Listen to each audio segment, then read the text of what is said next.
Hey, what's up guys? It's the last day of E3, which is a bit sad. It's been so much fun. Yeah, it's been my first E3, it's been amazing, but we're going to be finishing off by streaming right there all day today. I think it's a good way to finish the week. What a way to wrap up the week, and it has been absolutely amazing, so we thought we'd give you a rundown of all of our favourite moments from E3. Let's go!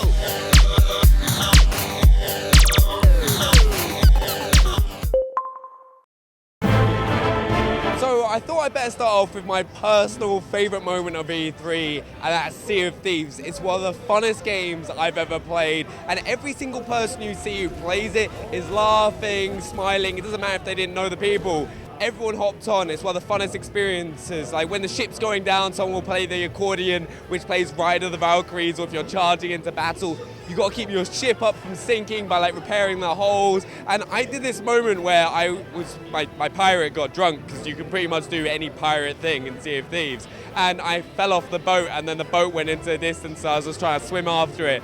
Like, without a doubt, one of the best games and biggest surprise for me for E3. Rare's done an awesome job, and I can't wait to get my hands on it. Have you forgotten your joy? Now, one of the things that I was really excited to see more of this year at E3 was We Happy Few. We've seen little glimpses of it so far, but now we had an extended gameplay trailer where we got to learn about a little bit more of one of the new characters that we'll be playing as, Arthur, and like his press machine that he has to like redact all these things. It's very creepy.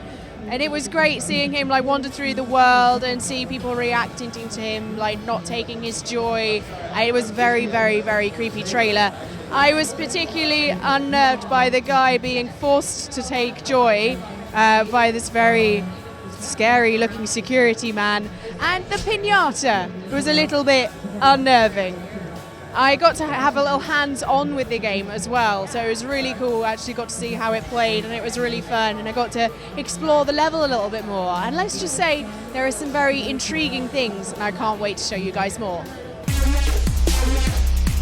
I don't know if I mentioned it before, but I am a massive Forza fan, and particularly Forza Horizon is what really gets me going. I always love a new Forza Horizon trailer because it's that amazing combination of environment, of amazing cars, an incredible soundtrack as well, and Forza Horizon 3 did not disappoint. I was genuinely crying in the briefing there when that came on. Amazing soundtrack, beautiful Lamborghini Centenario, the pickup trucks, you know, the off-road vehicles as well, and I think Australia is just the absolute perfect place for Forza Horizon 3. I'm really excited that you're actually going to be in charge of the festival this time, so you're not just like trying to work your way up the ranks. You're actually the boss of the festival, deciding where it goes, how it works, and of course you've got that amazing open world driving experience as well. Can't wait to play more. Now, I'm going to make a confession, and I'm a little bit of a hardware nerd, so I got really excited about the reveal of the Xbox One S, which is a beautiful looking console. It's 40% smaller, it's got a 4K Blu-ray drive on it as well, so you can watch 4K video. And also, the power button and the eject buttons are physical buttons, which is really cool. It still keeps all the old features from the old one.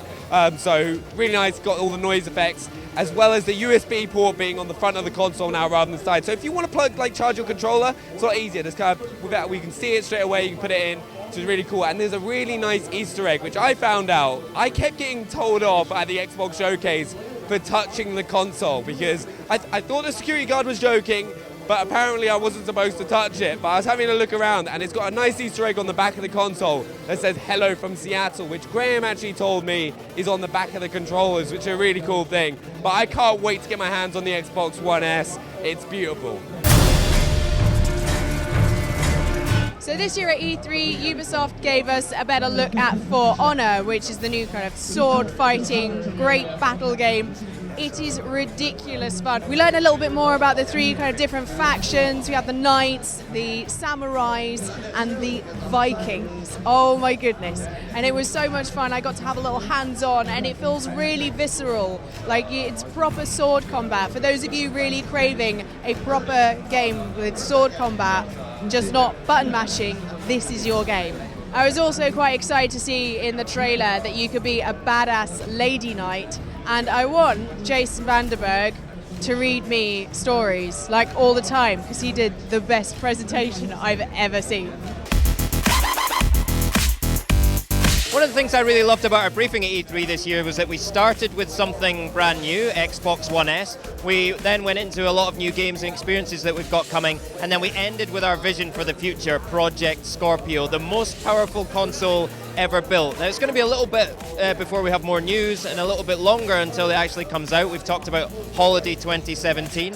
But I'm really excited that we've got that out in front of people. We're talking to developers, and people are getting ready for this like next level of Xbox. But it's still part of the Xbox One family, and I think that's really important. You know, we've got Xbox One S now, we've got the Xbox One that you know and love, and then looking forward to love Project Scorpio, but everything is compatible between them. So I think that's really exciting, and I can't wait to see more.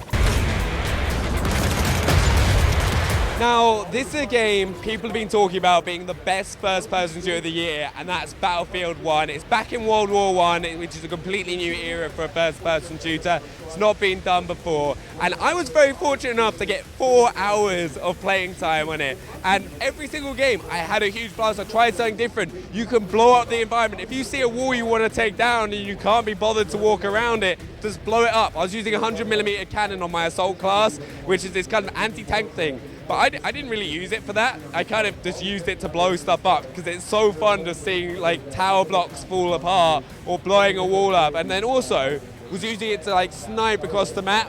Like really, really cool. Also the vehicles in the game, like playing in the tanks, really awesome features. And the biplanes, oh my God. Now I used to play a lot of like kind of air combat in the original Battlefield series, Air Superiority.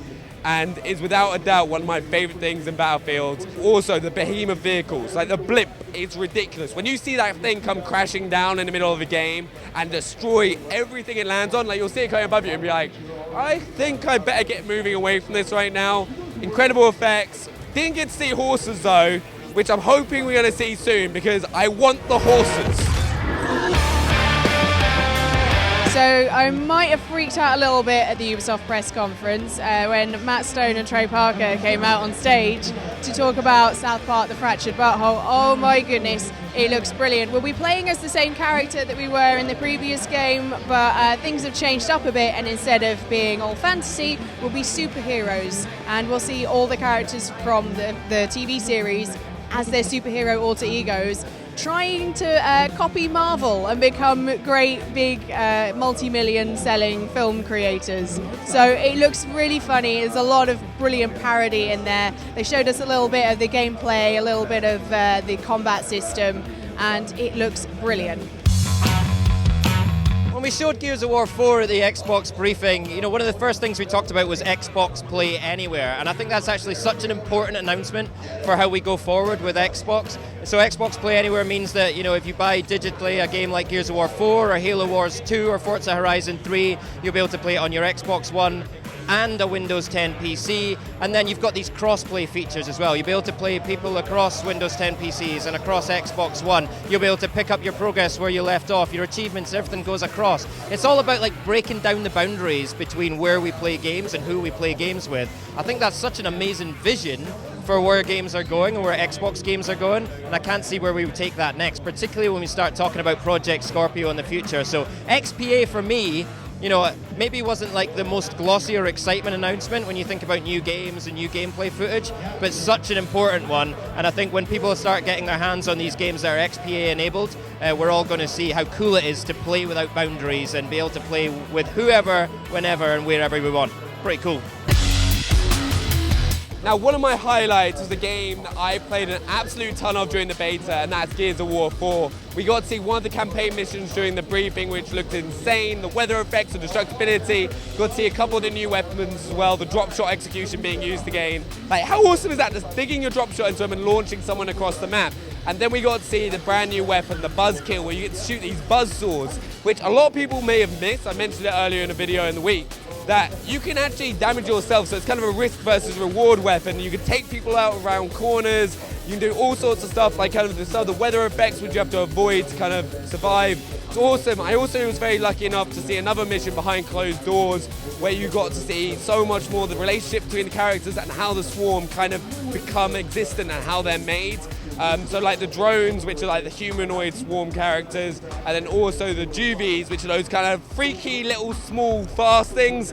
Like so awesome, but so freaky. It's like a horror movie. But that's got to be one of my highlights.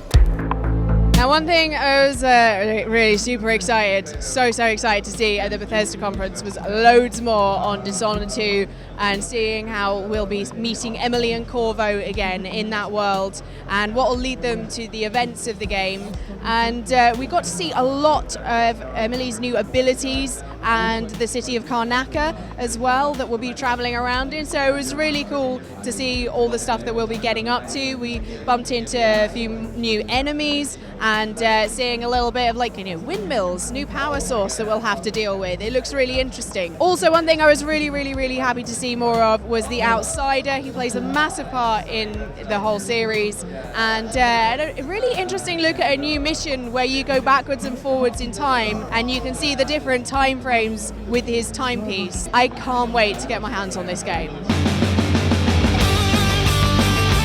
Frank is back, baby. That's pretty much all you need to say about Dead Rising 4. It was a very cool moment in our briefing when the confetti started coming down, the Christmas music started up, the twinkly lights happened, and then when we saw Frank on stage on the big screen, it was just absolutely amazing. I think that's what everyone's been wanting from Dead Rising. That, and of course, about 7 million zombies to massacre as well, so that's going to be exciting. And I thought it was especially cool that Frank is, he's a photographer, so he knows what he's doing, but he's obviously been doing some homework on social media as well, doing all his selfies with zombies. He looks like he's sort of Snapchatting as well, so that's really good. We also got to see some new gameplay at Dead Rising 4, because it's not just about Frank, it's about what he can build to take out all the zombies. And we saw the exosuit, which I thought was particularly cool. Kind of looks a little bit like the exosuits in Call of Duty, which I think is a really cool nod, but you'll be able to upgrade them and do a whole ton of different things, as well as all the weapons and the vehicles that we always know from Dead Rising 4, so looks like it's going to be the ultimate zombie game. One thing I was so excited to see more of this E3 was Mafia 3, and just over there is a really cool booth that they've got to make look just like the French Quarter in the game. And they dropped a trailer just before the start of E3, and then throughout E3 people have been going and seeing some exclusive gameplay, extended gameplay of the new game, and showing more of the districts that will be going around, meeting some more of the enemies that will be coming up against, more of the Italian mob. And one thing I was really excited to see more of was the Bayou, because it's just something so different and exciting and new, like in a kind of city game like that. We also found out more about our underbosses and how our actions in the game really affect our relationships with them. So don't get Burke too angry, or you're going to have to go around and sort him out.